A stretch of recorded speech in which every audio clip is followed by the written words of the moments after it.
अस्सलामुअलैकुम दोस्तों, आज मैं आपको रूट स्टॉक के मतलब थोड़ी जानकारी दूंगा।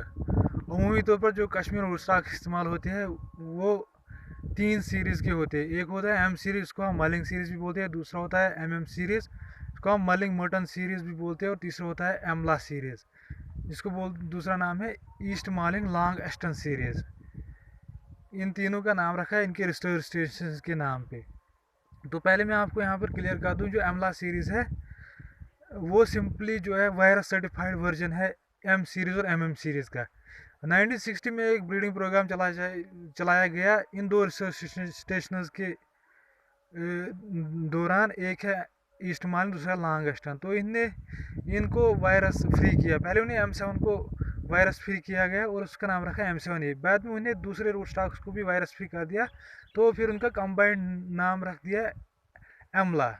इसलिए मैं आपको बता दूँ, ये रूट स्टॉक्स बिल्कुल सेम है। फ़र्क सिर्फ इतना है कि जब उनको वायरस फ्री किया गया तो उनका जो डॉर्फिंग कैरेक्टर वो थोड़ा कम हो गया और में विगर ज़्यादा हो गया। यानी कि M7 और एमला 7 सेम है, लेकिन एमला 7 थोड़ा विगरस है M7 से। तो जो एम सीरीज़ में हम अक्सर इस्तेमाल करते हैं वो है M9, M7, M26, M27, M793। M9 आपको पता ही है कि हम वाइल्ड यूज़ कर रहे हैं अपनी हाई डेंसिटी प्लांटेशन में।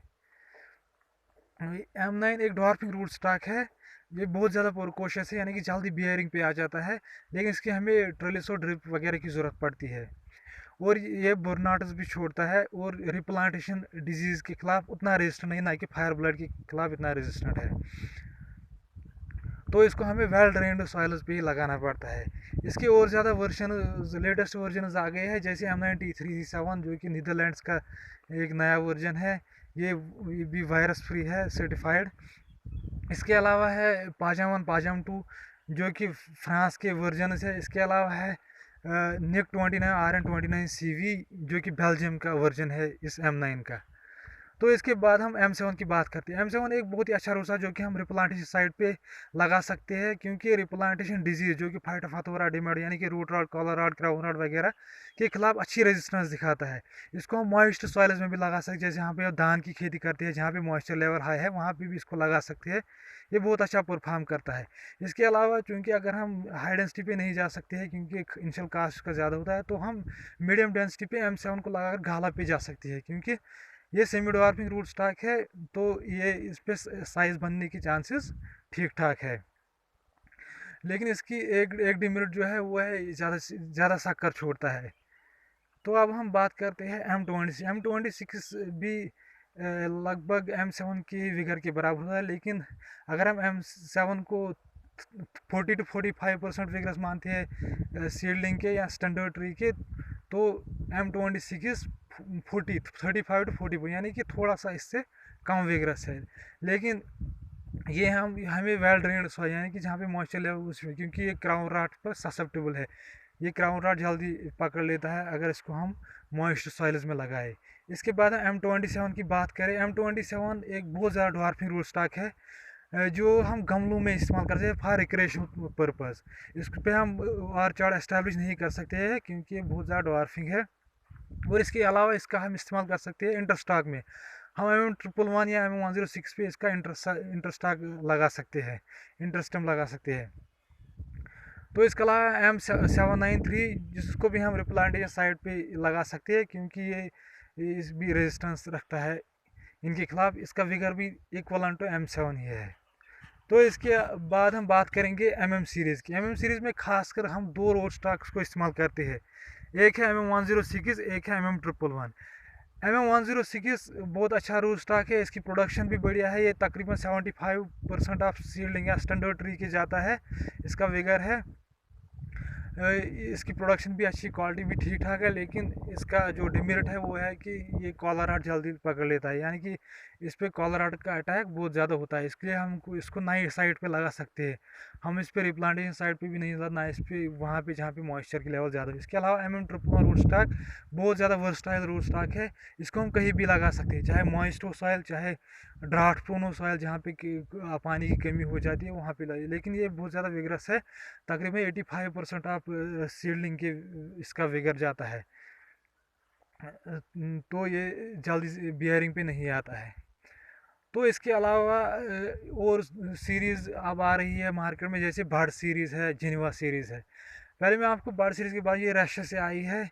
इसमें हमें दो रूट स्टॉक्स जो हिमाचल में भी होगा, यहाँ भी होगी, कश्मीर में भी कुछ KVKs में, जैसे बर्ड 9 और बर्ड 118। जो बर्ड 9 है वो क्रॉस करके बनाया गया है M8 और रेड स्टैंडर्ड से। तो ये जो बर्ड 9 है ये बहुत ज़्यादा विगरस है, इसमें कोल्ड हार्डीनेस है, यानी कि जो सर्दी को सहने की क्षमता है वो उसमें बहुत ज़्यादा है। और इसकी प्रोडक्शन भी ठीक ठाक है, M9 से भी थोड़ा बहुत ही ड्वार्फिंग है। तो ये फ्यूचर में ये हाई डेंसिटी के लिए हम इस्तेमाल कर सकते हैं। इसके अलावा है बर्ड 118, इसको भी क्रॉस करके बनाया गया है M8 और मास्को पेयर से। इसका विगर, ये सेमी डॉर्फिन स्टॉक है, इसका विगर तकरीबन MM111 के इक्वलेंट है, यानी कि 85% ऑफ सीलिंग तक ये भी जा सकता है। इसके अलावा जो और एक सीरीज़ आ गई वो है Geneva series. Cornell university Geneva ने एक ब्रीडिंग प्रोग्राम, जिसमें उन्होंने एक लंबी कतार दी रूट स्टॉक्स की, जिसमें अब मैं आपको चंद का जिक्र यहाँ पे करूँगा। एक है G41, एक है G11। पहले आपको G11 के बाद, ये एक सेमी डॉर्फिन रूट स्टॉक है। ये इसका विगर तकरीबन M26 जो रूट स्टॉक है, यानी कि 40 to 45% आप यहाँ 40% सीडलिंग तक जाता है। तो इसको क्रॉस करके बनाया गया, एक M26 और दूसरा रोबस्टा 5 क्रैब एप्पल को क्रॉस करके इसको बनाया गया है। तो मैं बता दूँ आपको, ये भी बहुत अच्छा रूट स्टॉक है। इस पे जो फायर ब्लाइट और क्राउन रॉट, ये इनके खिलाफ मॉडरेटली रेजिस्टेंट है, पूरा भी स्ट्रांगली नहीं कह सकते लेकिन मॉडरेटली रेजिस्टेंट है। तो इन फ्यूचर हम इसको यूज़ कर सकते हैं। इसके अलावा है G41 के बारे में आपको बता दूँ, ये भी लगता है कि मुझे कि फ्यूचर में हम हाई डेंसिटी प्लांटेशन इस पर लगा सकते हैं। इसको क्रॉस करके बनाया गया है M27 और रोबस्टा 5 क्रैब एप्पल से।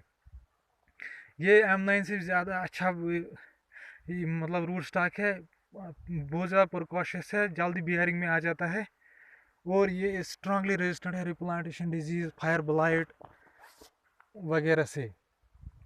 तो इसके अलावा है G890 जो है उसका विगर बहुत ज़्यादा है, वो इक्वलेंट MM111 है, यानी कि 85% ऑफ सीडलिंग। इसके अलावा हम G935 को लगा सकते हैं रिप्लांटेशन साइड पे। दो और एक बात, ये जो बर्ड सीरीज़ है उसके पत्ते थोड़े पर्पल कलर के होते हैं, वो ब्रिटल होता है ज़्यादा।